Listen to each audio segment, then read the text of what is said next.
We are back. This is Steve Sampson, Jim Jones, Samara Night with Veterans in Politics, and we have Joseph A. Scalia, the second candidate for Clark County District Court Family Division Department B as in Bravo. Mr. Scalia, how you doing today? I am doing excellent. Could you tell us your bio? Who the heck is Joseph Scalia? It's like I'm perhaps one of the busiest attorneys that no one has ever heard of, right? Because I've been in this town for about 20 years. I've handled thousands and thousands and thousands of cases, thousands of family court, bankruptcy, criminal cases. I call it the holy trinity of human suffering. Are you related to the Vegas mob with that name? That's pretty what's that called? That's pretty insensitive, but fortunately, pretty insensitive. Fortunately, I'm not sensitive, so you don't have to worry about it. Well, you can't offend me because I've heard it all, I've seen it all. There's really nothing that will shock me. How's your barber doing, by the way? My barber's doing great. All right, well tell us a little bit about you. All right, so I moved to Vegas in 1994. Maybe some people out there may not have a trademark called El Pelon. A lot of people know me by El Pelon. I've been doing that for about 20 years. But El Pelon. El Pelon means the bald one. So people who can't see me, it's Pelon. It's Pelon. Another goddamn backseat driver. Okay, go ahead. So anyway, I've been practicing law here for about 20 years of the holy trinity of human suffering. So then you're laughing at that because all these little areas sort of, it's really kind of like, because they sort of combine. Right. Very bad divorce leads to, bankruptcy, or a guy comes home or a wife comes home, they're all drinking, it either leads to a criminal case or a bankrupt or a family case, and then they're all sort of meshed together. Right. And it's important to know where they all and how they all kind of blend and where they all separate. So I'm in Department B. The interesting thing is if you go onto the website, you plug my name into the Clark County case lookup, type in Scalia, too many to list. Right. My opponent, very nice lady, I'm not a Muslim, a very nice lady, she doesn't have the experience that it takes to do this. 20 years is a lot of nuance. Right. And really, when you strip away all the legal mumbo jumbo, this is a people business. You've got to be able to read people. You got to separate the needy from the greedy. You got to know, and you can't do that in a law book. You got to do it by being out there with the people. All right, before we let loose our attorney at you, I just have to ask one question. You did a video not too long ago, and you said that you were talking about your opponent's all the money she has raised. 100K. And you said that you would, correct me if I'm wrong, you said that you would match it. The campaign is going to match it. So we're going to raise money. Absolutely. And give it to a nonprofit or something like that? Let me look at your, what does your sign say here, right? To protect ourselves from governments and a culture of corruption. Well, you have a candidate with no money, with a lot of money, and no experience. Okay. And they want to be in a position to rule over an area of law that they know nothing about.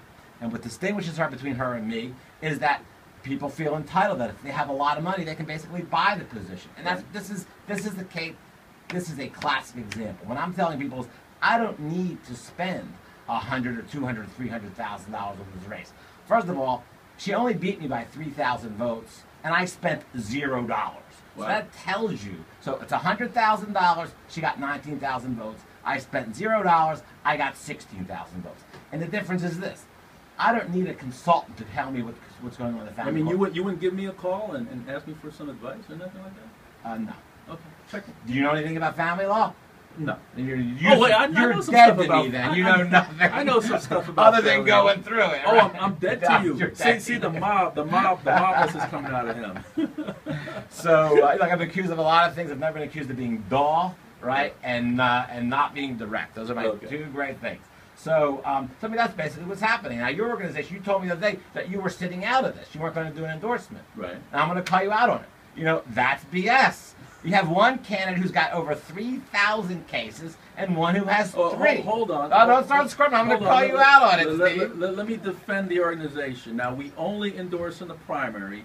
And when you guys were in the primary, how many of them were there, Jim? Like 8? 8. There were 8. 8 of you. Yes. And we chose not to endorse none of the 8. But now you can do the right thing. Oh, we only endorse in the primary. Well, that means you should we don't change the endorse rules. in general. You should, because your organization is educational. It's I'll too tell you late what, now. and listen, even though I'm busting your chops a little bit, there are other organizations who did endorse my opponent, and they, in essence, endorsed someone with no experience. Now, this is the problem.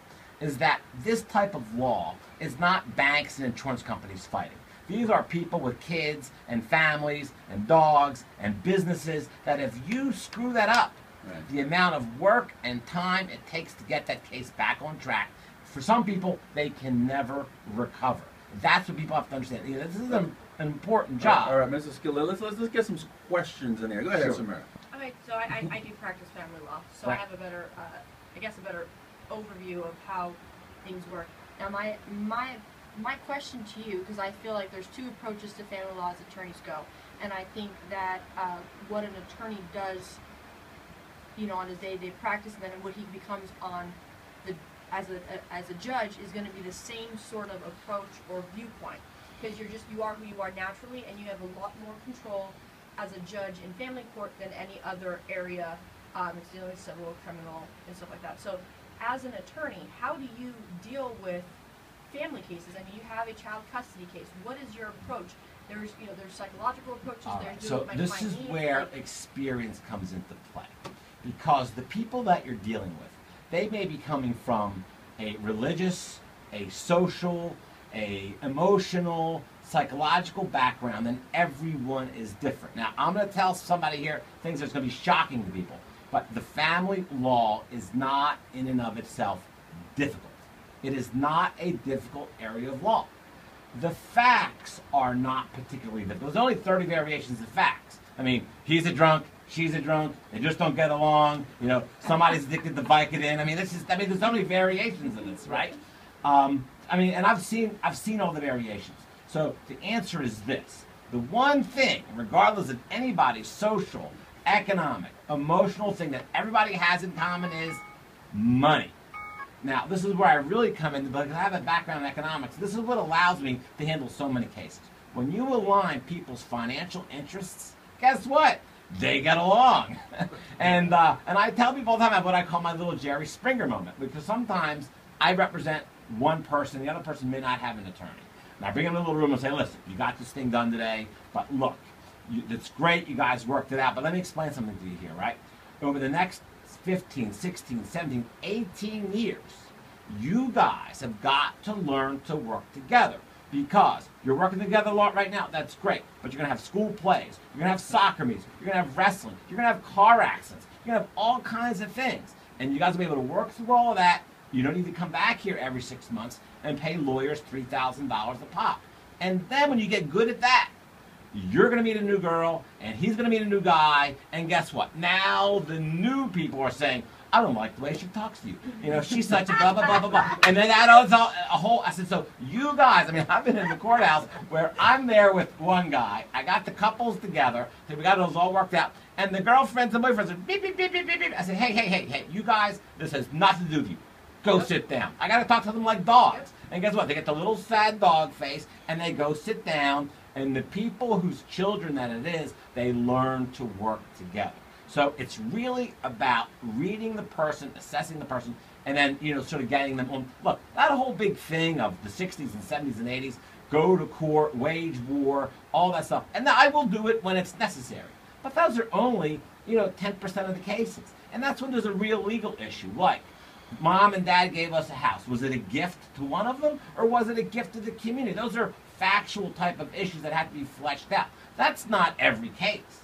Every case is, so it's really a matter, and this is like one of the things, are helping people understand what the family court process is about. And I call it getting people's heads screwed on straight. Because they come to my office, this happened last week, like a woman's crying. I said, man, you got to pull yourself together, right? You got to stay focused on what's important here. Are you married, Joe? I am. 13 years. Kids?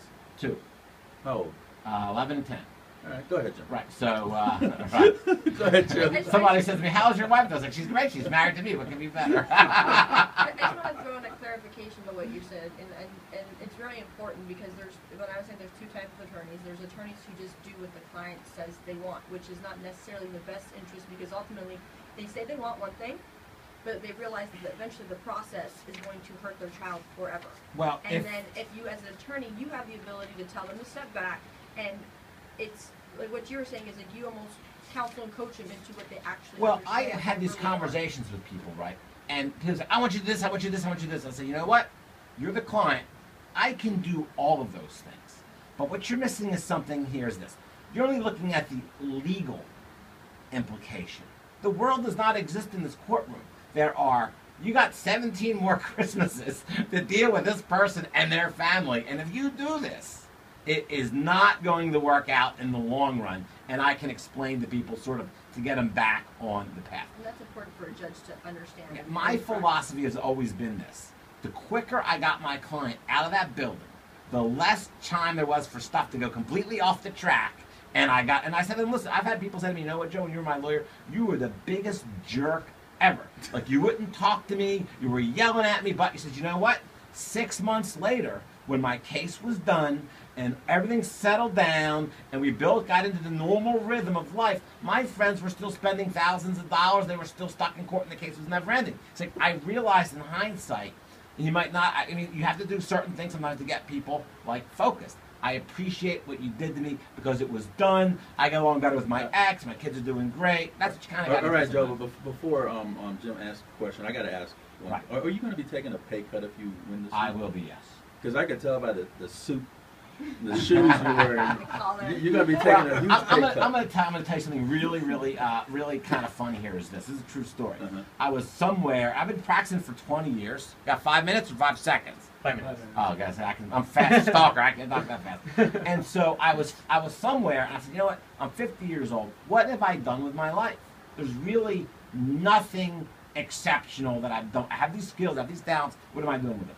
And I wrote this little thing called the Campaign of Excellence. And it's really simple.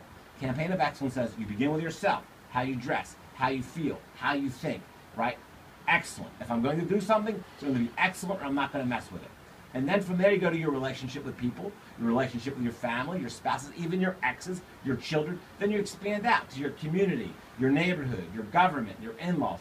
And it's only 8 pages long. You notice he got government and in-laws in the same sentence. My in-laws love me. My mom was like, I don't know why they love you, but so that's really what sort of got me into this. I mean, am I going to die at 70 years old and having done the one-trick pony and run my office? So that's why, yes, it's something that time to really do something that I'm really good at that I can really help people out. All right, Jim. Hey, Joe. So I just have one question for you. It's obvious that you know your stuff. I mean, you're very intelligent. You know what you're talking about. You're very articulate. Well, Steve might not agree with me on this one, but I am as well at my job. Where I'm going to ask you as a judge, how are you going to deal with the frustration of when you have to deal with a case where the attorneys are not like you? I mean, they're not going to sit these guys down and have this conversation with them. And you have to go through this stuff that you shouldn't have to go through. I wrote this thing called the Truth About Family Law. Right. And as attorneys, we are obligated to follow our clients' instructions, right? But we are also counselors. We can, and I always tell people what their options are. I never tell people what to do. I'll say, option A, option B, option C. Option A is going to cost you this much. This is the likely outcome. Option B is a little bit high risk. This is the likely outcome. Option C is super high risk. It's a long shot, but if you pull it off, this is what's going to happen. You give them the sort of choices that they need. And a lot of this stuff is, really reading the people. Because a lot of people out there, they are locked into war with so much. If you can give them a little grasp or read, they can actually put down the hatchet without backing down. That's really important to give people an out where they can say, okay, fine, the judge made me go to mediation. Or the judge told me if Johnny wasn't ready at 5 o'clock, right, my ex is going to get the child all next week. Guess what? That child will be ready at 5 o'clock. And those are the incentives that you build in to get people to... Now, as far as the other person is concerned, he doesn't care why she's doing it, but she's now complying. And a lot of this stuff is getting people to comply and understand, sort of the big picture. A lot of people are very ignorant. I'll tell you a funny story. I had this client one time. She's like, there's only one car. I need the car. I got to transfer it to kids. I need the car. I need the car. I said, okay, I'll get you the car. Don't worry about it. We go in the court, blah, blah, blah, blah, blah. So I said, okay, I got the car. I go outside. She's weeping. Like, what are you crying for? You wanted the car. I got you the car. I didn't want that car. I was like, this isn't a game show, lady. This is the only car you have. You want the judge to give you your car? This is the car that you bought. She wants a brand new car. But, you know, part of that is just helping people understand the process. There isn't some, like, magical car place, like, you know, like like, I'm going to get the house. Like, no, you don't get that. You don't get another house. You get the house that you guys bought together. You know, I can tell you guys so many funny stories, you know. But, you know, the judges down there have a good relationship with all of them because they know that when I walk into this courtroom, if there is a way to settle or solve a case, I can figure that out. And you've been doing it. A lot of the stuff is driven by fear. People are fearful. A lot of stuff that we don't even think of because they're afraid they're going to lose their social relationships. Women are afraid they're going to lose, like, their country club membership or their status in the neighborhood. And, you know, men are afraid they're not going to have money to pay their new girlfriend because, you know, how the old ladies, you know, they're on the... So it's driven by fear. And when you can get people to sort of understand the fear, life is going to be different, and this is the new structure, and it settles down, and people get into a normal rhythm. Mr. Scalia, before we go to, and to be fair to all the candidates, the judicial candidates, what's your feeling on service-connected disability veteran benefits? Service-connected disability benefits. That's from injury. Injury to veterans sustained. It's an easy question to answer. Under Nevada law, that's separate property, as is money from personal injury accidents. You're the only one that's been answering it right. Separate property, you can't get it. You hear that, Jim Jonas? Separate. I'll tell you why. The court doesn't have any jurisdiction, can't divvy it up because it'd be the equivalent of a car accident. But they do, though. Well, they shouldn't. It's separate property. They tell you to appeal it. See, there's another thing. If you get the decision right, there are no appeals. And I used to represent a lot of criminal defense. Like, Mrs. Scalia, I'm going to go to court. It's like, do you think you're going to say something magical that this jury is going to believe? Appeals are written from prison, generally. We got to go. Could you give us your contact? Sure. It's Scalia for Judge, SCALIA for FOR Judge, or you can go to josephscalia.com. Either one of them. Well, Joe Scalia, thank you so much. Department B, vote for the experienced candidate, not for someone trying to buy the election with money and political connections. Joe Scalia, thank you for being on the Thanks show. for the endorsement. Appreciate it. That's Joe. But I stumped him and he's speechless. That's Joe Scalia, candidate for Clark County District Court Family Division, Department B. This is Steve Sanson, Jim Jonas, and Samara Knight, Veterans of Politics. Until next week.